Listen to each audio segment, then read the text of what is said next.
I mean, what a time to be alive. We've got former president of the United States getting raided. The left are putting political opponents in jail, or trying to. People like Steve Bannon. We've got the DOJ targeting parents. Lies about COVID. People trying to cover up U.S. involvement in the development of the coronavirus. What do we know? When do we know it? So a lot of government corruption that's been happening throughout the Biden administration. Before that, too. I mean, we saw with the Obama administration as well. The IRS scandal, Fast and Furious, among other things. So we're going to talk to a man who does this for a living, who uncovers government corruption for a living. You guys know Tom Fitton of Judicial Watch. You see him a lot on Fox, but he is one of those guys leading the charge as president of Judicial Watch. And what they do is they file Freedom of Information Act lawsuits, otherwise known as FOIA requests, to try to uncover information about misconduct by our own government and by these government officials. And I don't have to tell you, but there's a lot right now, right? There's a lot going on in terms of government corruption. So I want to talk to him about his read on all these different things that are happening in the country, what they're digging up, what they're trying to get to the bottom of, and just get a little perspective from someone who has covered different administrations and who's been in this, looking under the hood of how corrupt our government is. So stay tuned for Tom Fitton, Judicial Watch.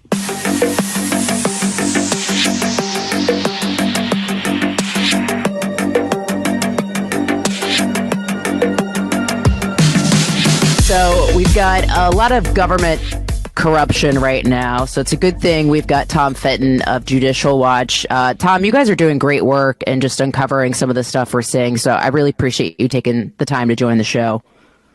Oh, you're welcome, Lisa. Good to be with you. So you've been doing this for a long time.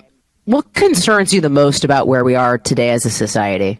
Well, as you know, Judicial Watch does the kind of government corruption watchdog work, not kind of. It's, we're the nation's leader on it in many ways. And things have metastasized at least on the government side, in terms of a willingness by those in power to misuse federal law enforcement, and in the case of Trump, state law enforcement too, to target their political opponents. We saw that with Trump in Russia. We're seeing it in many ways with January 6th, and we're seeing it most recently with the raid. And on top of that, you have Democrat district attorneys in New York and Georgia, also using the powers entrusted to them by the American people or their local voters to, target Trump and people who support him. So, that's... when law enforcement is explicitly turned over, or brazenly turned over to political ends, that way lies the end of the republic. Is it worse now than it was before? I mean, you've covered different administrations. What strikes you about the Biden administration? Well, we didn't know what was going on during the Obama administration, so a lot of the illegal spying, was secret. And here there's kind of this public embrace of politicized law enforcement that I don't think we even had in the Obama administration. They kind of knew it was bad, and so they weren't public about it. Remember the IRS scandal, for instance. We didn't know about that until Obama was almost out of office. Same goes during the Trump administration. You had abuse internally by the bureaucracy to target and harass Trump. But you have this endorsement at the highest levels of manipulating and abusing the law to target the president's putative campaign opponent for 2024. We haven't seen anything like that in American history. For instance, the raid on the president's home, which was a wild abuse of power, and there's simply nothing to compare to in terms of, frankly, any time in American history where you've had a candidate so terribly targeted by, or a former president so horribly targeted by law enforcement for political ends. Why do you think the Biden administration feels so emboldened to use government as a weapon in a way that we haven't seen before? What do you think's behind that? because I don't think there's been sufficient accountability for the prior abuses of power. So we talked about how the FBI was abused, the Justice Department and these other agencies were abused to target Trump, and no one's been held accountable. And to the degree anyone's been held accountable by Durham, it's, basically tertiary figures. And so it was, at best, Durham's investigation and accountability efforts were hapless. So there's no recrimination, there's no accountability. Those who get fired even for doing something wrong, are feted by the media, get big contracts and get to appear on cable television. So no consequences? They're going to just escalate it, and they've escalated it. Well, and I think what's sort of wild about the place we are now is we have this, sort of unholy alliance between big tech and these corporations and government. And we've seen that come to a head with censorship on social media. What kind of stuff have you uncovered and sort of looking at that unholy alliance and how they work together? Well, we know we've been targeted and victimized and by big tech. And our suspicions were the government was behind it. There's little doubt about it. And now in recent months, we've proven it. We know, for instance, the California Secretary of State told YouTube they should take down, flagged one of our videos on election integrity just before the 2020 election. And YouTube took it down. So we just sued the California Secretary of State's office for that violation of First Amendment rights. And you may have seen the Just the News reports highlighting this left-wing consortium of allegedly private entities, some of which are government funded, that was working with the Department of Homeland Security and the State Department to target for censorship American citizens and groups and media organizations. I was tied for number 4 on the target list, and Judicial Watch was targeted as well. So, on top of that, you have the Biden White House explicitly encouraging big tech to, quote, curtail disinformation, which means censorship. We haven't seen anything like this in terms of targeting the First Amendment. You'd have to go back probably to just before World War I and Woodrow Wilson and company when they were jailing individuals who were criticizing the government's entry into World War I and other issues.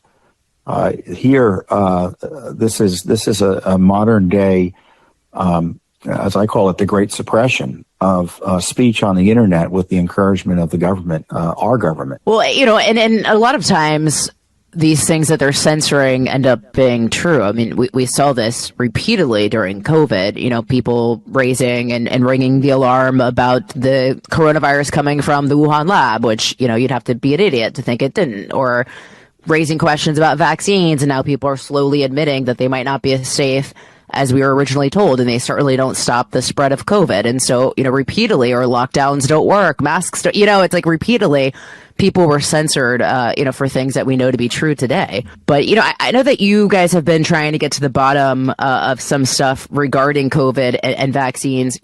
What kind of stuff have you guys been able to uncover in that regard? Yeah, I've been doing this work for longer than I care to admit to at Judicial Watch, almost coming on 25 years at this point. And, I know what is, quote, allowed and what's not allowed, even under this censorship regime. But that doesn't matter. If it's inconvenient or it goes against a specific political narrative or policy agenda they have, they will delete you. They will cancel you. They will suppress you. They will vandalize you, which is, when they label your tweets or your statements, with warning labels or, clarifying links, to me is so egregious. And so truth is no bar for censorship. And this is the danger we're facing. And it just, if you get censorship, Lisa, or I get censorship, if you get censorship, is that even a word? Well, if you get it is today. It is today. Roll with it, Tom. You're good. You're good. It is today. So, if you or I get censored, obviously it's terrible for us, but, we have a lot of followers. People watch what we say and they rely on individuals like us to, help them figure out what's going on and provide them information. So they're censoring all of our followers too, and they're censoring all of those who view and watch us. So this is an egregious violation not only of our rights individually, but the rights of countless millions of Americans. Well, and to your point, what we see is not only the censorship, but the smearing as well, which I know you've been on the receiving end of this. I have as well. You oppose or you have questions about vaccines. You're an anti-vaxxer. You raise questions about, maybe Russia didn't sabotage its own pipelines and you get called pro-Russia. And so, it's not just the censorship, but it's just the smearing of anyone who dares question things. Yeah, it's this swarming. Recently on Twitter, some media have gone after me for defending the rule of law and Trump and suggesting that I may have talked to him about records that are in dispute now. And the left has just gone crazy. So it's this swarming attack, which is designed to try to keep me from continuing to post and making it difficult to continue to tell the truth on social media. My view is, if they were winning on social media, they wouldn't be trying to censor us. And that's kind of what the positive side of this is. They're losing. And when someone's losing, when the left loses, they break the rules. So, if they were winning the fight to persuade Americans, they wouldn't be cheating. They wouldn't be seeking to suppress parents, questioning, curricula at schools. They wouldn't be seeking to kick people off of social media platforms. That's because they're losing.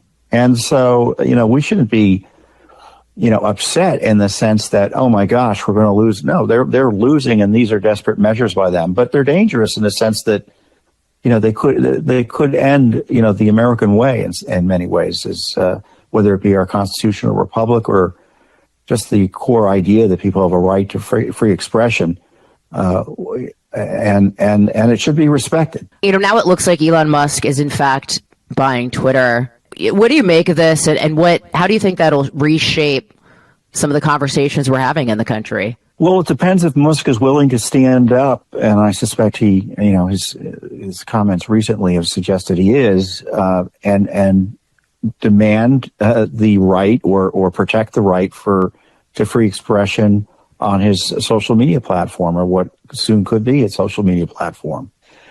You can bet now, though, the Biden administration and the left will just attack him. They kind of backed off after he came to blows with Twitter over the deal. But now that he's about to take over Twitter, or so it's been reported, you can expect them to ramp up the attacks. He'll be subject to retaliatory investigations by the Biden administration, and Twitter will, the left will come up with other reasons and excuses to try to tarnish his reputation and punish him for defending First Amendment freedoms. No, I think that's probably to be expected. You're right. I wanted to kind of tick through some of the big issues. Obviously, you guys work to sort of uncover information through FOIA requests and to hold government accountable. What are you guys looking to get to the bottom of with the Mar-a-Lago raid on President Trump? So this is the story on the raid. We had sued 10, 12 years ago at this point for Clinton records. And these were tape recordings that an author had made of Clinton being president, talking to foreign leaders, members of Congress. And we found out he kept those tape recordings in his sock drawer. So we sued the National Archives. We took the position the Justice Department is taking. Well, these are presidential records. Shouldn't they go get them? And the Justice Department told us no. The archives told us no. And the court told us no. And said that no one can second guess a presidential decision to keep records as personal versus presidential. And in fact, the Justice Department said, by the way, the fact that he has them after he leaves office suggests that the presumption is that they're personal. So lo and behold, we hear, back in February of this year, that there was this dispute. There was this dispute where the archives wanted these records and the president gave them back to them. And I'm like, what's going on? This is 180 degrees, the opposite position that the law and the Justice Department had taken on these issues. So it was one rule for Clinton, another rule for Trump. And so in my view, they used this as a pretext to go raid his home. We can argue about what the reasons were, or speculate. I suspect they wanted to know what what he had for sure, but more so what he had on them. And so we've been suing to get access to the records about the raid, and the reason we're in court is because the National Archives, which defends the public's right to know, right, and is trying to vindicate it, doesn't want to give us the documents. Same thing goes for the Justice Department and the FBI. They're ignoring the request. They don't want to give us the documents. And the Justice Department, I think, needs to be held accountable here. Why is it they changed their mind to target Trump while protecting Bill Clinton? And why are they changing? And why were they lying, in my view, to the courts and misleading the courts about what the rules were? You know, this is a straightforward analysis of law that we were on the wrong end of, right? That the Justice Department said the president has these prerogatives to keep records on his to keep records personal, and the court said there's no real way to second guess this, and except for Trump. And I'm just tired of the double standards. I think we all are. This is what we've repeatedly seen as a totally different standard for Republicans than Democrats, and it's infuriating. And so I appreciate you getting to the bottom of it. I was reading on your site that you guys uncovered documents in regard to the Biden administration and the Department of Health and Human Services, their media plans and the propaganda push surrounding vaccines. Can you talk a little bit about what you guys have found out with that, and then any other things that you guys are working on in regard to the COVID vaccines? Well, we have a pretty comprehensive investigation and several FOIA lawsuits on that. Pretty much everything we know about gain of function came out because of Judicial Watch litigation. We know Fauci knew early on that there was a gain of function issue with this EcoHealth Alliance and the Wuhan Institute. Going back years, they were worried about it. And as soon as the vaccine, as soon as the virus hit and the public health crisis hit, they got worried because they knew they had dirty hands with this gain of function research. And then on top of that, there are the concerns about the vaccines and how they were approved. We've been investigating that. And then, we were talking earlier about the censorship of anyone who was critical of all of this, including the way the vaccines were being pushed.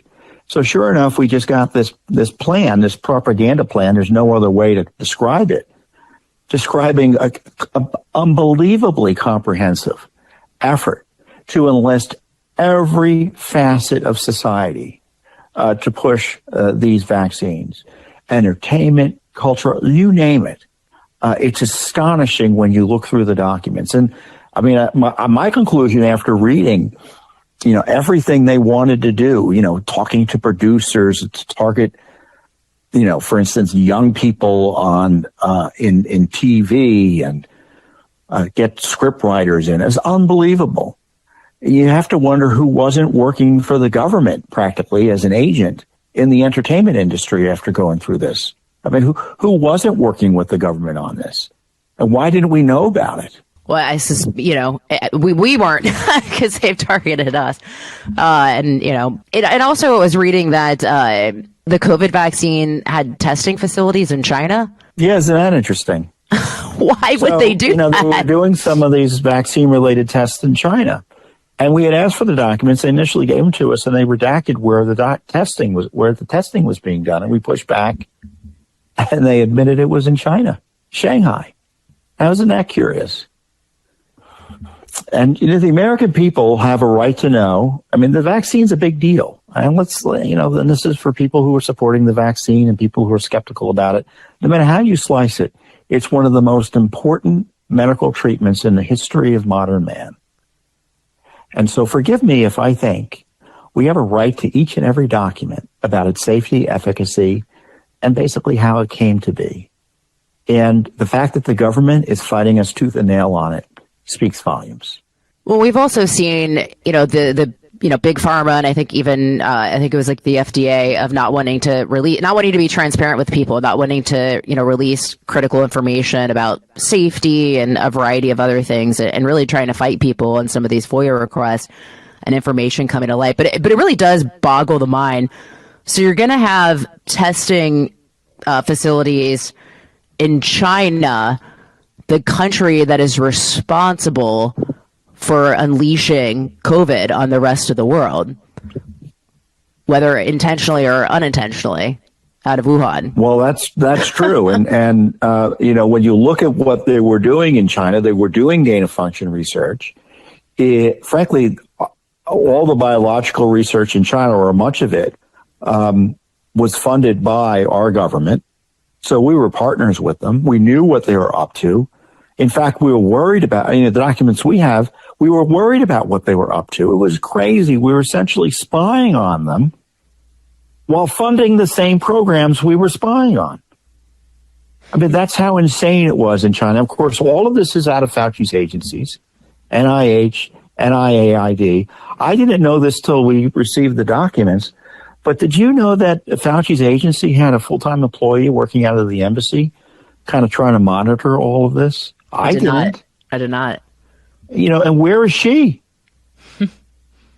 She's providing all these reports, and they're being told, be careful. Be sure to send these to us before you share them widely, because there's going to be a lot of people interested in this. And I'm talking about the Wuhan Institute.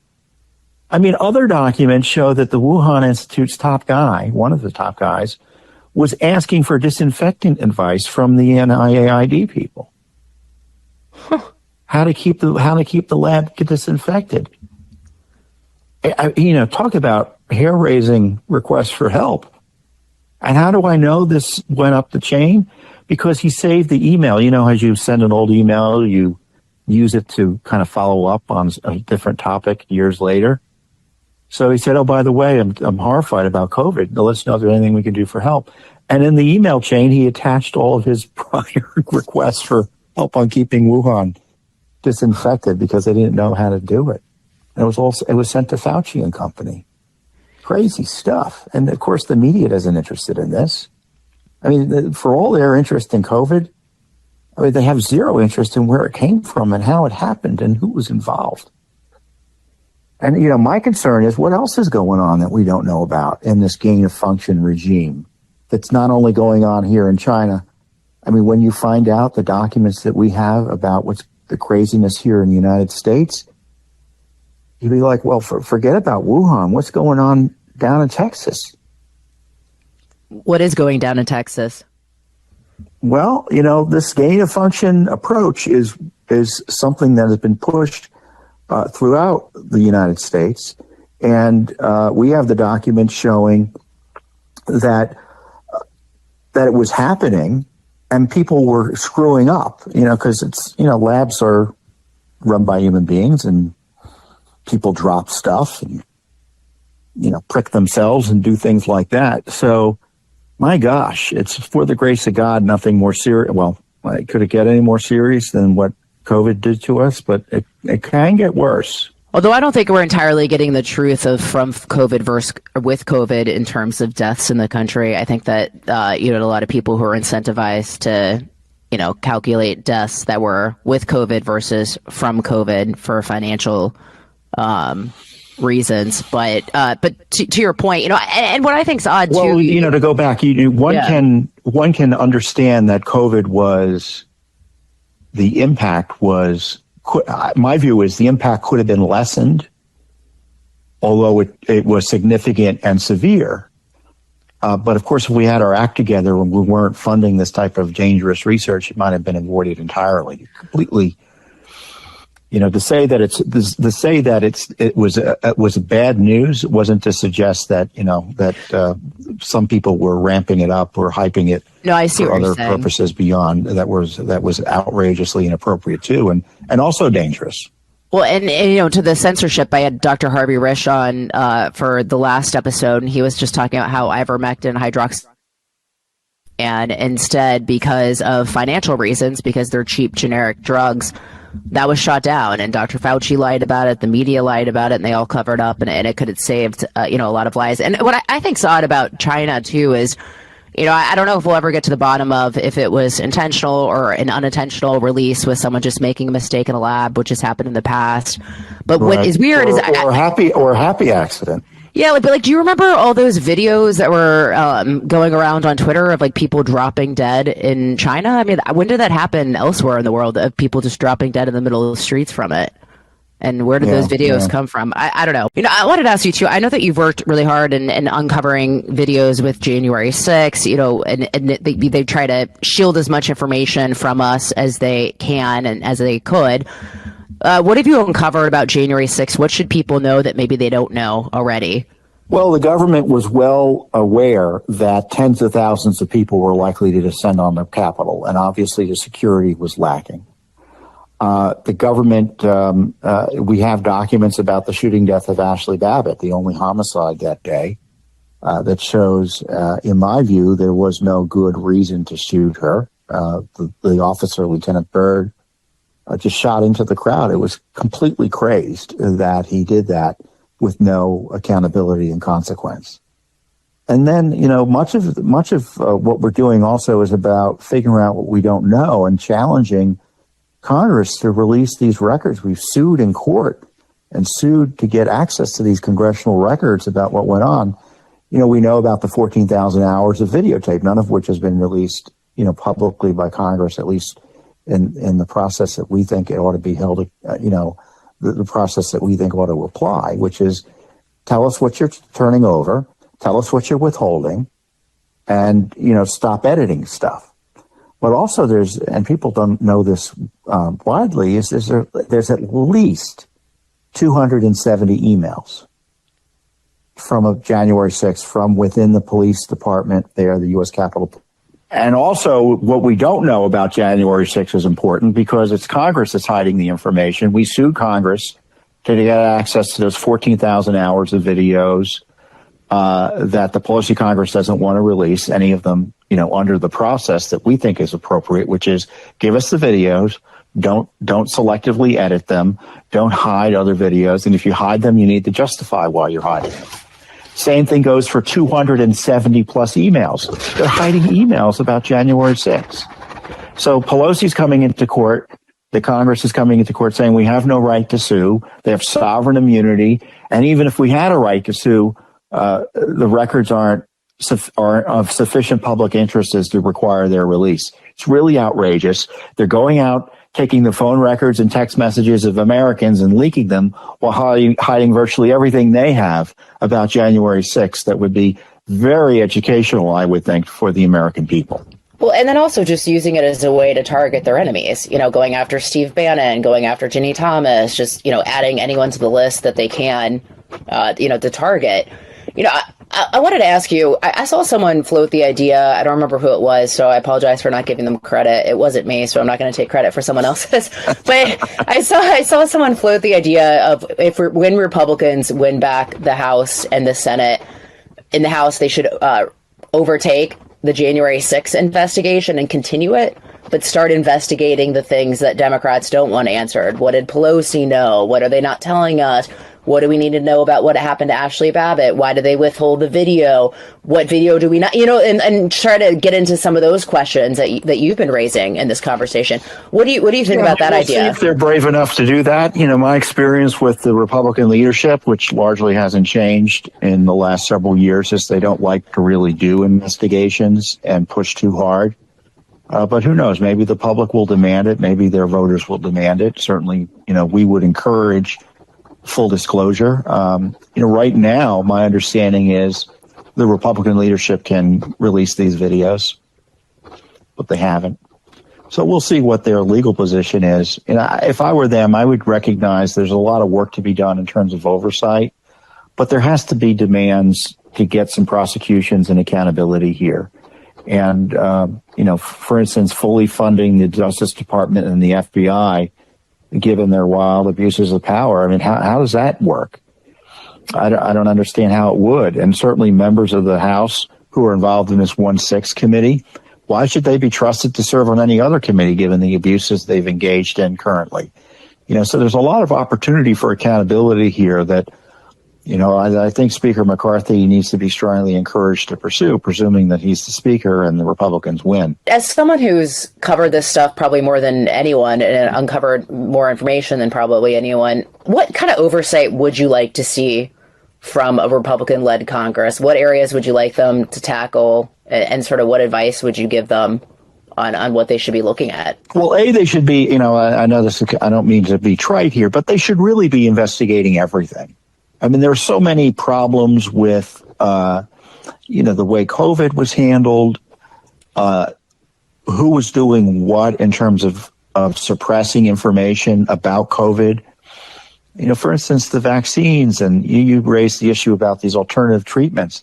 I mean, who was making the decision to attack fellow scientists and such who are promoting alternative treatments and refusing to even countenance discussions of them, and seeking to suppress debate, with the targeting of Trump and the Justice Department misapplying the law to suggest that anyone who disputed the election should be subject to criminal grand jury investigations.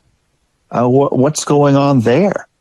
Frankly, going back to 2020, talk about the intervention of private parties in the elections and what the plans were. I mean, the left tries to pretend that the Republicans were seeking to overturn democracy, when in fact their plans were actually quite specific. That they were, for instance, John Podesta, who now I believe is a Biden White House official, and he did wargaming, and he was playing Joe Biden. This was the big left war game because they thought Trump was going to try to oppose, the elections. And their war game was that if the electors were going the wrong way, they should have states threaten succession. Boy, I'd like to figure out who was thinking about that. I mean, if that's the new rule, let's do a broad, comprehensive investigation of how elections are to be disputed and who was planning what in 2020. Right now, it's only been a one-sided investigation, but what was the other side planning? And of course, you have these internal investigations. What was Adam Schiff up to? Will they dare start investigating members of Congress who are abusing their authority? We'll see. Those are all excellent. I mean, I'd love to find out on all those, and also obviously what's going on at the southern border as well, which is yes, an atrocity. And plus the invasion. It's just you think they can spend 10 minutes on that? I would hope so. I mean, there's a lot of problems in front of us, Tom. I appreciate you joining the show. Is there anything else you'd like to leave us with before we go? You guys do such great work. Well, I think one thing we need to be looking forward to is the attack on election integrity. This debate about January 6th in 2020, they don't really care about that anymore. They're in power. They're just doing what they can. In my view, not to kind of, make any public arguments about 2020 and January 6th. It's more to keep people from exercising their First Amendment rights to advocate for election integrity in 2022 and 2024 and suppress political involvement generally, that you'll be punished if you come out and talk and advocate for candidates. I mean, they're suggesting anyone who supports Trump doesn't deserve the protection of the law. So we have a right to participate in our democracy, despite what Biden says, and we have to be vigilant in protecting that right. Well said, Tom. And I know that you are, and we're all going to continue doing that. We know there's a lot at stake in November. Tom Fitton, Judicial Watch, thanks so much for joining the show. I really appreciate it. Thank you.